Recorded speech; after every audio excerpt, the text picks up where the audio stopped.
Hey guys, what's up? Just wanted to do another update here on the Accossato brake caliper install. So still having some issues with these things. I did get the brake line routing and all that set up how I wanted it. I ended up running it down the front, so they ended up being the perfect length. I wanted them not quite tight, but just a hair little bit of slack while it's up on the stand, because like I said in previous video, once you take it off the stand, then you're going to get another 40 or so millimeter of sag on the forks when it comes off the stand, so you're going to get more slack in the brake line. So up on the stand, wanted them to be, close as, not tight, but just, a hair little bit of slack in them. So I was going to use a 45-degree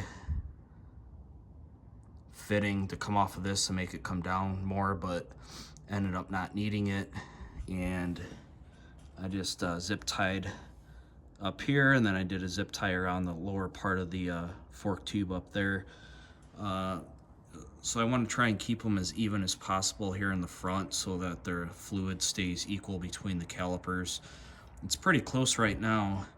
I think on this fork tube here I might put one of those 3M stick-on brackets with the zip tie just to see if that would pull this even for the most part, but it's pretty close. I don't think I would really have any issues with it, but I'll have to see when I bleed them out. So yeah, the best routing on this was to go around the front of it, so that's what I did on both sides. And then I used the banjo fitting I used was a 20-degree bend, and I did that with it facing forward because that was the best way to hook everything up on these. It worked perfect. And then I'm just trying to figure out what to do with the cable here for the speed sensor.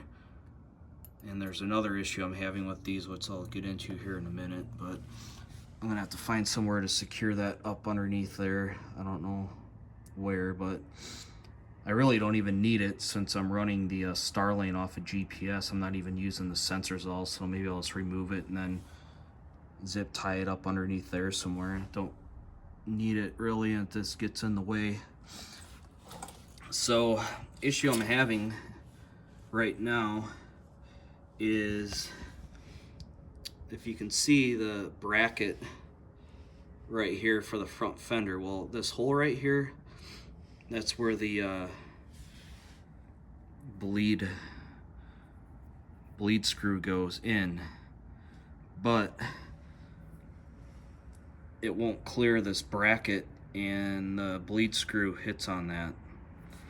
So that's where I'm trying to figure out what to do with it now, where the nice thing is these brackets is bolt in, so I could just remove these, and then I was thinking about taking a Dremel to, say, the back part of the fender and cut it off straight down here, and then maybe cut it off like up here, just remove this whole piece, because then it will clear with no issues. But if I do cut this, I don't know if it's going to cause any issues with the fender, if it's going to get, real flimsy or flex more on the back part. But honestly, I think it would be good enough with the 4 bolts in front holding it on, and instead of using, the one in the rear.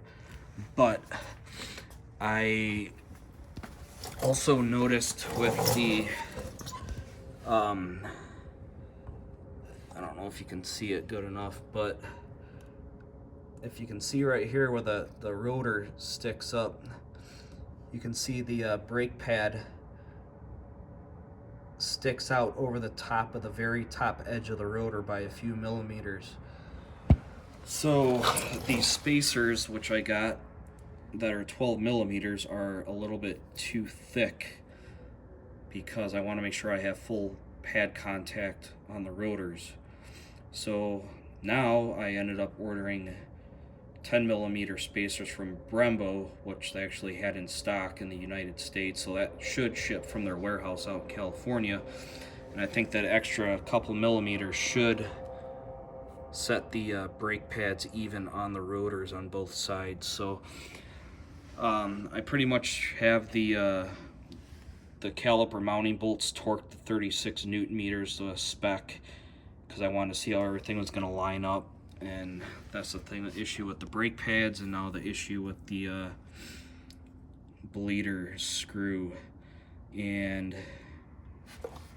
I'm thinking maybe with the extra 2 millimeter less in spacers, with the caliper will come a little bit more forward. It might just clear the bottom side of this bracket. If not, I think maybe the best bet would be to take a Dremel or a file and just file down the bottom side of this just a little bit, because like I said, it's so close, it just barely clears the hole, that if I filed it down on the bottom side, the bleeder screw should screw in, and then I can still use the rear mount for the fender, because I don't know if I really want to cut that carbon fender, but if it comes down to it, I guess I will do it. So I'm gonna have to wait till I get the spacers, 10 millimeter spacers, remount these calipers up, see how everything lines up with the brake pads, all that good stuff, and then go from there to see what I want to do to get this bleed screw to work. But I am happy I got the line routing all figured out and set up for the most part on these. I think they'll be good, and I'll just have to wait till I get the spacers in to